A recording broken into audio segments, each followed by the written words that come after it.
Hope you had a good day. It's 7:30. I wanted to wait until the final report from today came in so I could tell you exactly what the high temperatures were because there were two big stories today on this Tuesday. Story number one, the winds would be more like 5 to 15, not that windy stuff we'd had the last 3 days.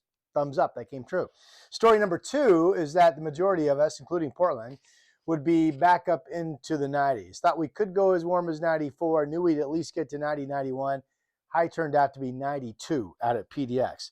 And just some other temperatures that caught my attention. Astoria, 77, the warmest number I saw along our coast. Up in Cowlitz County, Kelso at the airport, 88, so not quite 90, but Troutdale, 93, which was the warmest number that I saw in the Portland, Salem, Vancouver metro area of the main National Weather Service reporting sites. Hillsboro, 92, same as PDX. McMinnville, 91. Salem, 90. Hood River, 91. And we thought the Dalles would be one of the hot spots in the entire state, and it was at 96 degrees. Enjoyed beautiful clear skies. It'll be clear tonight. It'll be clear when you wake up tomorrow morning. And I still think for a lot of us, we'll be at least right around 90 on Wednesday. I do want to point out the radar, another part of the regional weather story, nothing close to home. Some rain that's been staying offshore, and then these thunderstorms down in the south western area of Oregon, and then lightning mainly staying south of the Oregon-Idaho border, but a ton of lightning in these storms. And actually quite a bit of lightning up here in Klamath County and around the Medford area, but this has not come any farther to the north in the past couple of hours. It actually will be fading away overnight tonight. And if you are traveling tomorrow, it's another day where the convective outlook for potential thunderstorm activity on Wednesday generally is going to be where we've seen it, but farther to the north will the development go. So the last couple of days, it's been mainly in the South Oregon Cascades and then in Central Oregon holding south of Sun River and around Burns. But notice tomorrow, the thunderstorm explosion is expected, especially the darker green colors, to work up into the Blue Mountains. So that's LeGrand, maybe up into Pendleton. Better chance of storms making it up into Bend and Sun River, and maybe into Jefferson County, actually, and certainly in the southern Cascades, maybe as far north as flirting with Mount Jefferson, but not expecting anything here on the west side, not expecting anything in the gorge or generally in the Mount Hood area. I wouldn't say the chance of rain around Mount Hood is zero tomorrow, but I expect the storms to stay more south and then off to the east. So we'll keep an eye on that. But that's certainly more widespread thunderstorm activity around our two-state area tomorrow than we have seen in the last couple of days. Okay, well, this shows you, dun-da-dum, I mean, this is not, depending on what you like, it's not really a joyous occasion. These are the 90-degree temperatures that we have had so far. I'm going to make one correction.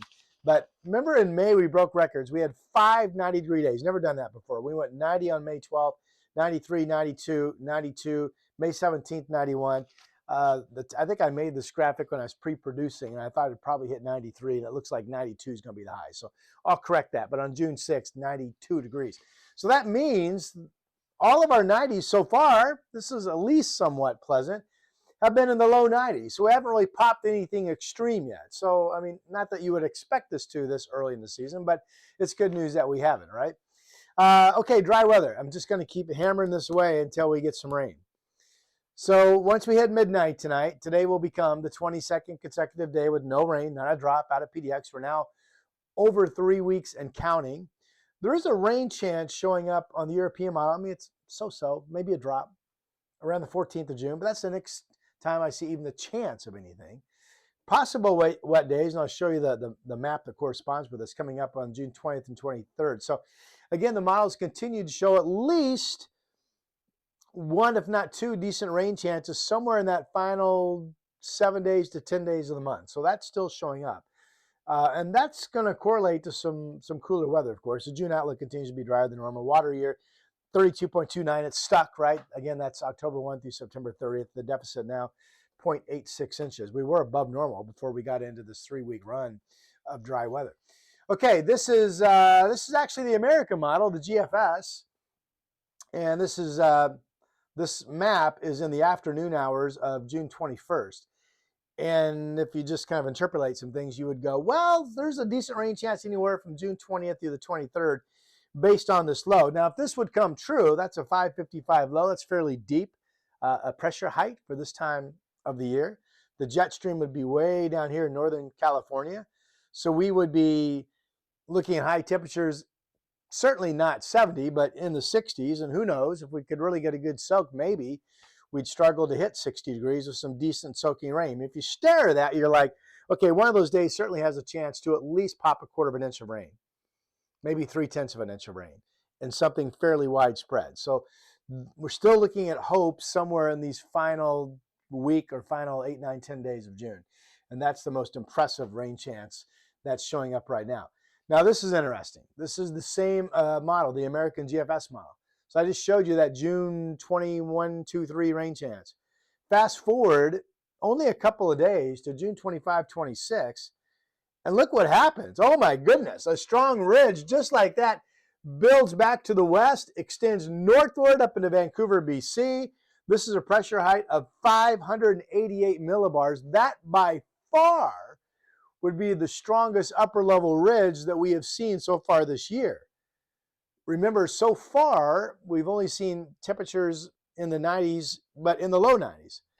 This would be a slam dunk to be mid 90s, maybe 96, 97, depending on what the surface patterns turn out to be, maybe 98. I mean, that's hot. So we'll see. Could we get some decent needed rain with a couple of days that struggle to be much above 60 and then all of a sudden pop into an extreme heat for at least a couple of days? That's kind of what the models are showing up.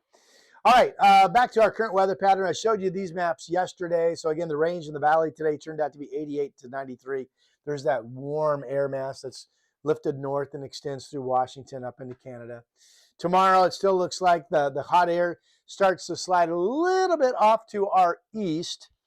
And we will either be right around 90 or maybe not quite get there. On paper, tomorrow looks to be just as warm as today, or maybe 2 or 3 degrees cooler. So if you were 88 at your house today, maybe tomorrow you're only like 86. If you were 90, 92 today, maybe tomorrow you are 90, 92, or you get up to 89, you just miss it. We'll go 87, 93. It would become, it's not a slam dunk that we hit 90 tomorrow, Portland, but if we do, it would become day 7. And by the way, tomorrow's the first day in a while that the instability numbers catch my attention. Remember I showed you that convective outlook that was more widespread, maybe up into the Mount Hood, but I thought odds were better it would stay south of Mount Hood. But if we would get something in the North Cascades tomorrow afternoon, we're unstable enough that there could be some triggering going on where you'd get some spotty cells all of a sudden pop in the North Valley. So the rain chance tomorrow afternoon into the evening hours, late day, is not zero. There is at least a chance of a spotty thunderstorm. So we'll keep an eye on that. I still think Thursday is the day that the air really shifts east of the Cascades in terms of the hot stuff. I think we still hit 80 degrees. We'll probably ignite some decent west breezes coming off of the Pacific. We talked about this yesterday, same weather pattern. I've got Thursday right now on my forecast sheet at 83 degrees, and then we continue to cool down after that. So here's a 7-day. So today was 92. We could be 92 tomorrow. I think that would be the hottest. Maybe it's more like 89 or 90. We'll see. And then 80 to 83 Thursday. I've lowered Friday to 79 with kind of partly cloudy skies. And again, at least the chance of a rain. Now, on that one graphic I showed you, the better chance of rain I'm looking at is next week. That's the first time the weather modeling actually puts out some measurable precip. But we're getting into a few days. It could be something spotty. It could be a spotty storm late tomorrow. Could be a trace of rain on Friday, kind of a mix of clouds. We wake up Saturday morning, the clouds, those clear out, only 76. Now I've warmed up Sunday. I had Sunday in the 70s, now mostly sunny, jumping back to 84. Monday's about the same, and Tuesday's 83. And then after that is that Wednesday, June 14th, that I think we at least have a chance of a shower, temperatures getting back down to the 70s. So at least once we get through tomorrow, especially if you don't have AC, we start to cool down. I mean, still warm Thursday, but certainly noticeably cooler going into the first part of the weekend. Okay. Thank you for listening to my videos and using my forecast as a guide. I hope you've told other people about my channel. I hope you hit the subscribe button if you haven't. A lot of the maps I show you are from my weather site, portlandweather.com. I hope you'll bookmark that. It's a great site, especially if you're going to go to the coast for the day or up on the over Mount Hood for the day or out into the gorge, because I have individual weather pages with individual travel cameras attached to the setup of my weather site. I think you'll like it. All right. I will talk to you soon.